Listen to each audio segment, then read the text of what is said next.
Dan Presiden Jokowi memaksa anaknya untuk meneruskan kepemimpinannya. Apakah ini melanggar Undang-Undang Dasar?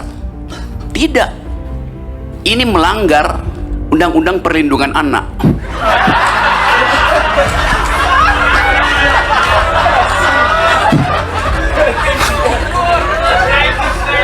Orang tua nggak boleh memaksa anak. Sehingga nyuwun sewu, kalau hari ini orang mengatakan ini politik dinasti, sing bapaknya presiden dua jabatan, anaknya kemudian mendapatkan jabatan. Tidak hanya Mas Gibran, Pak, Bu Megawati iso ngetop ya mergo mburine Soekarno Putri, Pak. Coba kalau Megawati Munif Putri, gak akan seperti ini, Pak. Penceramah Miftah Habibur Rahman mengaku jika alasannya mendukung Gibran Rakabuming Raka maju sebagai capres pendamping Prabowo, salah satunya karena survei tingkat kepercayaan kepada Jokowi masih tinggi, yaitu di angka 80%. Tingkat kepercayaan masyarakat kepada Pak Jokowi hari ini itu lebih dari 79%. Padahal nyuwun sewu, presiden-presiden sebelumnya kalau mau lengser itu tingkat kepercayaan masyarakat hanya 30%. Niki teng Pak Jokowi hampir 80%. Kalau wingi setelah putusan MK dipikir akan turun jauh, ternyata mboten, hanya turun sampai 76%, hanya turun 2%. Ini menunjukkan kepuasan publik kepada Pak Jokowi itu tinggi. Miftah lalu meminta kepada Jokowi agar Gibran Rakabuming Raka menjadi pendamping Prabowo Subianto. Kula matur, Pak, niki kudu Mas Gibran. Ojo Gus, pokoknya kudu Mas Gibran. Akhirnya kula matur kali Abah Lutfi buat statement di media, yole saya mendukung Mas Gibran untuk menjadi wakilnya Mas Prabowo. Sehingga nyuwun sewu, kalau hari ini orang mengatakan ini politik dinasti, sing bapaknya presiden dua jabatan, anaknya kemudian mendapatkan jabatan. Tidak hanya Mas Gibran, Pak, Bu Megawati iso ngetop ya mergo mburine Soekarno Putri, Pak. Coba kalau Megawati Munif Putri, gak akan seperti ini, Pak. Selain itu, Miftah juga membahas politik dinasti.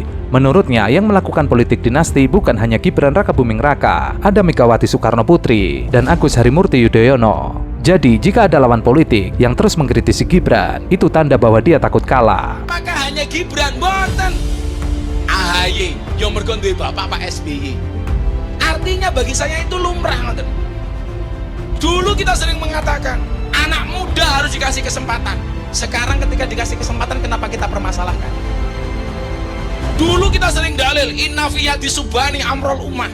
Ini ono kesempatan pemuda untuk amrol ummah, kenapa kita tolak?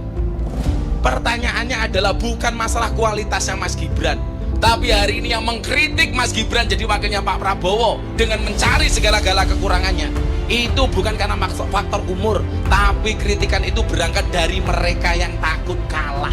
Selain itu, Miftah juga mengatakan bahwa ia mengemban tugas agar menjadikan Gibran bermadhab ahli sunnah wal jamaah, tidak hanya ikut Nahdlatul Ulama secara struktural, tapi juga secara kultural. Ia juga mengklaim bahwa prestasi Gibran di Solo melebihi prestasi bapaknya Jokowi, karena pencapaian ekonomi di Solo melampaui pencapaian angka nasional. Jokowi bilang sama saya begini, Gus, 3 tahun Mas Gibran mimpin Solo, itu hasilnya lebih bagus dibandingkan saya dulu jadi wali kota, Gus. Pembangunan di Solo. Artinya apa?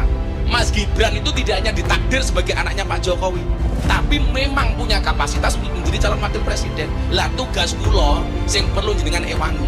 Saya dikasih mandat bagaimana menjadikan Mas Gibran itu hijau sehijau-hijaunya. Artinya nopo? Kader Nahdlatul Ulama. Niki kula duwe program, Pak. Kula badhe sowan-sowan kiai, saya mau mondok semalam sama Mas Gibran. Neng Jawa Tengah jenengan usulke pondok pundi mawon. Saya mau berangkat sore ngoten iki teng pondok, malam mengikuti kegiatan di pondok sama santri yang lain. Besok habis subuh sholat duha baru pamit. Saya nggak mau Mas Gibran di NO-kan dengan cara struktural, tetapi saya pengen Mas Gibran ini NO secara kultural.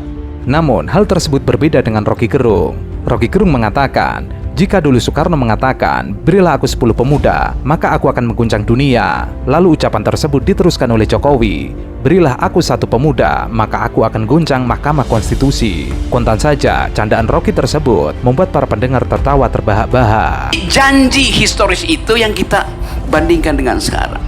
Nah, janji itu yang menginspirasi Bung Karno untuk pidato. Beri saya 10 pemuda, dan saya akan guncang dunia itu. Dan dijawab oleh Presiden Jokowi, saya beri 1 pemuda, saya guncang Mahkamah Konstitusi.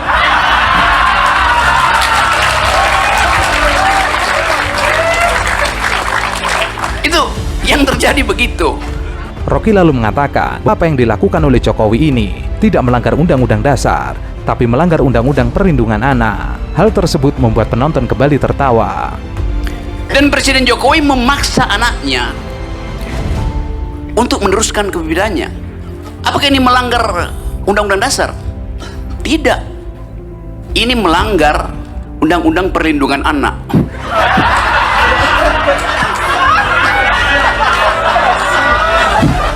Rocky lalu mengatakan, akibat keputusan memajukan Gibran, akhirnya Gibran dan KPU harus tersiksa karena akhirnya harus membuat format agar Gibran tidak direndahkan dalam debat.